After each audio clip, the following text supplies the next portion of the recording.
enjoyed this as much, and I would ask her to speak to us more about the company, and it would be wonderful to hear more about the fabrics. Thank you, Krishna. I think, when you meet somebody who shares your passion, I think it becomes really very special. So, Krishna told me that her association with Jayashree began 30 years ago, so probably early on in her career. I have had an association with Jayashree actually also dating back to 32 years when they were customers of mine and I used to come to see them in their plant in West Bengal. So, so it's a very long association. We veterans then. What can I say about linen? I think it's a godly fabric. As I said in the morning today, it's a product which was used by the nobility, it was used by the clergy or the priesthood, and I'm talking about ancient Europe, ancient Greece, ancient Egypt. The Princess Cleopatra and all the princesses thereon were wearing linen. The pharaohs wore linen. The clergy or the priest at that time wore linen. And many of you may not know, but when you hear about these stories of mummies being discovered and unraveled in a fabric after 10,000 years, 15,000 years, 20,000 years, and you find that the fabric unpeels itself, and the only thing which preserves a human body is linen. And why is that? I can assure you that if you cover a human body after death with a cotton fabric, after maybe 1 year you won't see the cotton fabric. It would have disintegrated completely. But it doesn't happen to linen.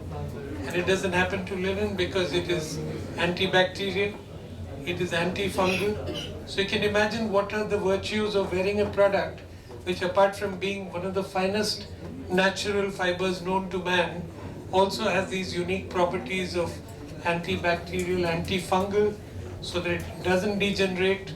And most importantly, the property that Krishna talked about, which is not well known. Everyone thinks that linen is a summer fabric.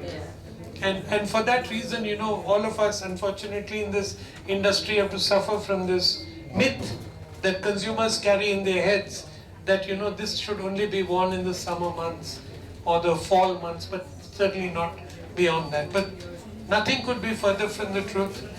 I just, I travel to Europe quite often.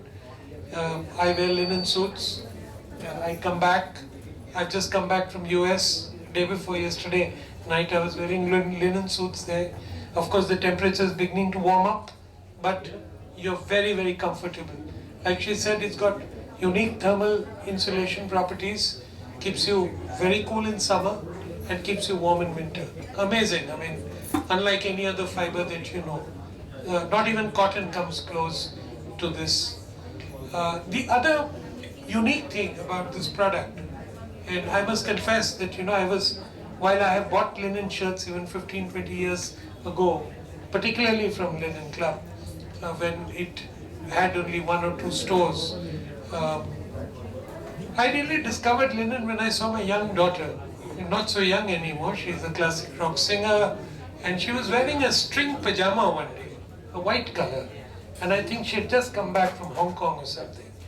And it looks so good, the fabric. And I asked her, what is this fabric? It doesn't look like cotton. And then she said, I think, Dad, it's linen. And I discovered thereafter that many times I was passing through Europe, I could see a lot of people wearing very casual, very informal clothes. So, while in India you see, and it's become, the Nehru jacket has been renamed the Modi jacket, and therefore, you see a lot of politicians wear it, and of course they can afford it because they're rich. But I think there's a very strong niche for this in the place of the young and the aspirational youngsters of our country. One of the greatest dividends, as you call it, India has the great demographic dividend, which is that almost 65% of Indians are going to be less than 32 years of age. 65 to even as high as 70. I think India is unique in this respect. We're going to have the largest population of young Indians emerging in the next 5-10 years. That's going to be the kind of ratios we're looking at. And I can't think of a better product to express individuality, uniqueness, sync with nature. Also, most importantly, in a world where we are struggling with issues of sustainability, and we are very proud to say that the Aditya Birla Group and our business in particular has worked on sustainability in a very big way. In fact, we are one of the few companies in India which are now available on the GRI websites. So, you can go to the Global Reporting Initiative websites and check for Jayashree Textiles. You'll find everything that Jayashree does, which is the company which makes linen, about how sustainable practices we follow, whether it's water, whether it's energy, whether it's carbon footprint, whether it is waste, and all these things make for an absolutely wonderful product. I was just talking to somebody this morning, and they said they were watching a movie there, and I would like each one of you, or I'll ask Aarti from Bubbles to send you that movie, because that movie is so amazing. It takes you from the journey, from the time you put the seeds in the soil till the time the fabric and the garment is made. Now, most of you will be amazed to know that this particular unique fiber, which is so unique and very expensive, is only available, mark my words, in 2 parts of the world. Now, many times I'm perplexed. Why is it that when you can grow mangoes in America and you can grow mangoes elsewhere, Indian mangoes, or whatever, you can grow any kind of fruit anywhere, why is it that this particular natural fiber is only available in France, and that too in Normandy area of France, and the adjoining border areas with Belgium? It's not available anywhere else in the world. The Chinese have for the last 30 years been trying to make it. They have made some flax fiber, but it's not close. It's used only for carpets and rugs and heavy duty application. You cannot spin a fine fabric out of it. You cannot weave or knit a product out of it, like you'll see some knitted t-shirts here. So nobody's come close. Why is it? It is because, as they tell me, the farmers in Europe, in France and Belgium tell me, that the particular inflection between rain, dew, sun is only available in that part of the world and at that period. Because sometimes if that period passes, most of the crop is actually lost, or the quality of the crop becomes extremely inferior and not really suitable for the kind of linen fabrics that you see around you. So, we are really blessed in the sense that Jayashree began this story about almost 5 decades ago, but last a decade or so has been very aggressive in terms of creating a category of linen.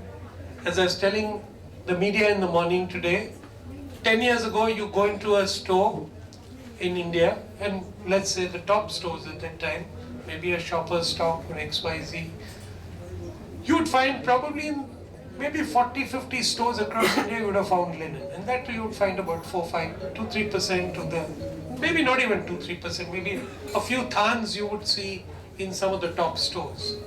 Today, 10 years later, you walk into the top 500 stores in the country and you will find at least 10 to 15, and in some cases like Zodiac or some of our own brands who went up the curve a lot in linen, like Alan Solly did, for Louis Philippe did for a point of time, our own brands. You find that's the change that's taken place. And this change, I think, singularly responsible for this change is Jayashree Textiles and the Linen Club team. I think So I must really, in a sense, it's a compliment to my team members, though I do keep pushing them even more and more, saying this growth is not enough, and the world is your oyster, and you got so much more to cover. But the reality is that what linen is today and how it's become synonymous with Jayashree and the Linen Club is a testimony to the work done by them. However, having said that, I think there's a long road to traverse. We are a long way away from where we want to be. We've just put in about 250 crores expanding our linen yarn facilities. We just created a design studio in which, Krishna, I must invite you to visit, and I'm sure Jaswinder will arrange that. It is a design studio like none I have seen. And unfortunately, it's in Rishna in the factory. So I've asked them to create a similar one, let's say in a larger metropolis like a Bangalore or a Delhi, where a lot of more designers will have access to that design studio. So I think a lot of work, a lot of strengthening of the design capabilities, sampling, the ability to, they take out something like 1,000 new fabrics every month. And every time they have a collection, which is a quarterly season now, you have the spring, summer, fall and winter, they have almost something like 5,000-6,000 products on the shelf to display to the trade and to designers and to retailers across the country. So I think this is a long journey. It's our 144th store, but I must confess that it's 144 stores over a very long period of time. Our journey in retail began 10 years ago. We want to set up the next 150 stores in the next 3 years' time. Hopefully, our teams will do it, and a lot more Indians and a lot more people across India, not just the metropolis, but the tier 2, tier 3 towns will have access to this godly fabric of linen. And I really, commend you to have a look at all the fabrics, look at it, feel it, the whole structure of the store. Today, of course, it's more like a public space. Is really meant for consumers to experience this fabric. And if you see the structure of the presentation, we call it the pergola structure, where people can go around the display center, feel the fabric, touch the fabric, and then have a discussion, a communication with the people who are in the store, and have all the products on display that you wish to see. We started with menswear. We have traversed a little distance in launching a women's wear collection. Again, you don't see too much women's ethnic wear, you see, but you don't see Western wear. So the next project for my team is to look at a collection of Western wear for women. On men's side, there's a huge collection available today. I think unlike anything I've seen, Krishna knows, she travels to the Premier Vision regularly. We do, our teams. In fact, this Linen Club is the only Indian exhibitor of any kind of fabrics in a European fair like the Premier Vision. I think that's a unique distinction that the Linen Club has already acquired, and this is because the Europeans see in us, we are one of the founding members of the European Federation of Linen Weavers and fiber and yarn producers. It's called the CLC, the first in India to be certified for European flax. And I think you have a fantastic product here in India. Please talk about it, popularize it, talk to your friends, and make sure that everyone experiences the magic of linen. Thank you.